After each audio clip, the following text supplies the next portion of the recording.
Niin kuin sanottua, nyt on viimeinen hetki toimia. Ja me olemmekin päässeet historialliseen sopimukseen, jossa jokainen valtio voi vapaaehtoisesti halutessaan ja tietenkin talouden reunaehdot huomioiden tehdä tarvittavat päästövähennykset.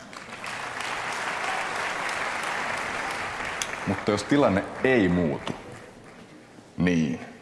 Mä sanon oikeesti Wolfgangille, että 1,5 astetta ja enempää ei tee. No ei vittu.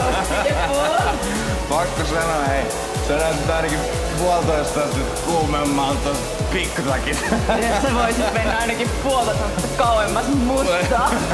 Nyt ei. 1,5 asteen rajapyykki on nyt ylittynyt. Mites kommentoit tätä? Se on nyt selvää, että ihan kaikkiin näihin tavoitteisiin ei ole päästy.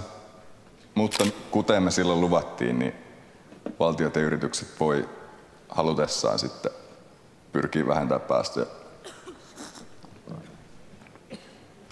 Ja ei nyt lähde osoittaa sormia, mutta kuluttajat ei välttämättä tehnyt ihan niitä kaikkia murrosvaiheen investointeja. Eli voit itse miettiä, että ostitko sähköauton tai siirrytkö maalämpöön. Mä en nyt haluaisi toistaa itseäni, mutta